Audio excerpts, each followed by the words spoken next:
So I said I was going to start keeping these vlogs shorter, and that's not happening so far, so I'm going to try and keep this one super short, but we'll see. What are you going to do? What are you going to do? At Crosslink Conference, this was my first year going. The thing that I valued the most was the fact that it was so honest and raw. Everyone was just really real, and that was awesome. So first night we had dinner together.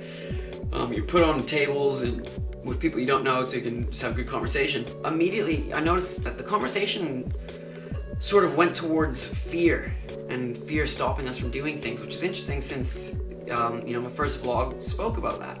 And so this one lady was sharing about her daughter who did her first Ironman. I mentioned that I was from Port Macquarie, and she said, oh, my daughter did her first Ironman at Port Macquarie. She'd done lots of marathons before, but she'd never done the Ironman, which isn't just running, you have to do cycling and swimming as well. And so her daughter apparently wasn't a strong swimmer, wasn't really big on swimming, so she had to start putting a lot of training in. Now, she practiced by swimming in, I can't remember, it was a lake or a river that was, the ocean flowed into that, and so you'd get sharks in there. And so this woman was just saying that, she was so afraid for her daughter to be swimming in water that had sharks.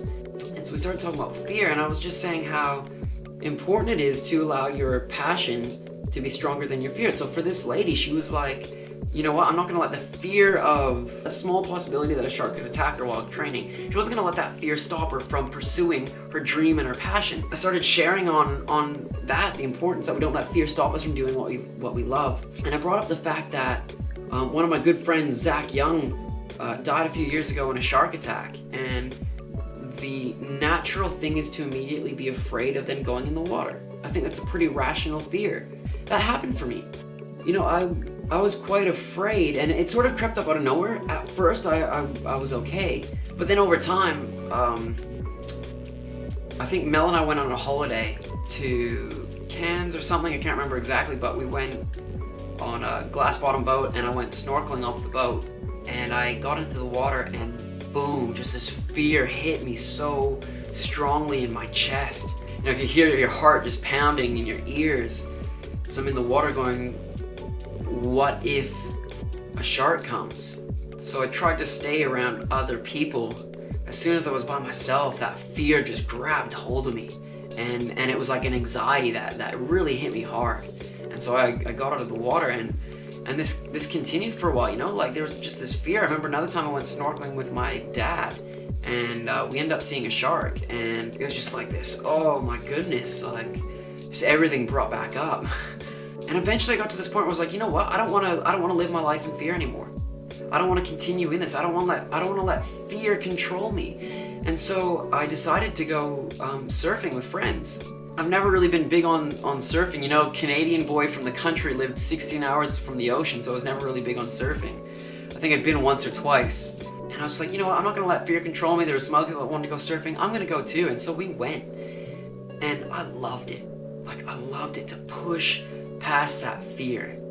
To not let fear control me, but allow my love and my passion to be the motivating factor. Always let love be your motivating factor. Never let fear control you. I just shared that with these people at the table. The natural thing is to be afraid. And I understand that fear is something that is designed into us, a survival instinct, Like, fear will help us to either run away and survive another day, or to fight and survive another day. So I get that.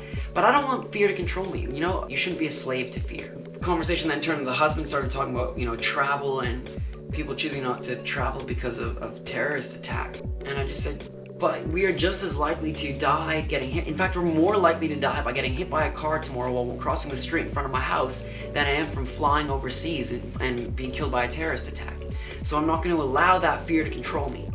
And so Mel and I, we went to France at the beginning of the year. I think it was in March or something, April, May, March, something around there. I'm not sure. Anyways, we went to France for a month. And I think it was just a week or a couple days before our flight. I think 4 terrorists were arrested on the street that we were going to be staying at. Immediate reaction is fear. These guys were stopped, about to set off a bomb, pretty much where we're going to be staying. And so the thought is, well, what if we go there and then some other terrorists succeed? Mel and I discussed this. We're like, we want to go see Mel's family. Mel's grandfather, 96 years old. We've got a desire to see him and see him one last time. And we're like, that's what we're going for. We're going to let love be the motivating factor in this situation, not fear. I remember Mel's dad even called up when he heard on the news about these terrorists being arrested. And he's like, did you guys get insurance on your tickets so you can get your money back? And we're like, why? Like, we're going. We're not letting this stop us. And so we went. And yeah, fear did creep in every now and then. I remember we're climbing up the Eiffel Tower, and we were getting close to the top, and I remember thinking, because we walked up the Eiffel Tower. Anyways, we walked up the Eiffel Tower, and we're high up, and I just looked down and thinking, like, we're a long ways up. If there was an attack now, we're dead, And I decided to combat that by saying, God, I want to give you thanks that I'm here with my amazingly beautiful wife. I get to experience this with her. I get to enjoy every single day that I have. And that's how I want to live my life. I'm not going to be controlled by fear and hide away in a room. I'm going to be thankful for every experience I do get. None of us know when we're going to go. But every now and then, the fear would try and creep in again. And you have to be intentional about taking control of your thoughts. So there was another day we were sitting in Montmartre at a restaurant having lunch. Montmartre was the area that the attack was supposed to happen. Lunchtime, we're sitting there at the restaurant, and all of a sudden the air sirens go off, like the air, like in World War II when there's an air raid, those sirens go off. That started going off. And it's like the heart stopped beating, our eyes went wide. Mel and I looked at each other like, holy crap, what's about to happen? And we thought, look around, look for a local. Are the locals scared? Because if they are, maybe we should be running. We looked around, and the locals, like those that own the restaurants, seemed really relaxed and chilled. So we're like, okay, well, if they're relaxed, I guess we'll relax. But fear is always going to try and grab hold of you. All the time in your life, fear will try and grab you and pull you back down and keep you from doing the things that you love.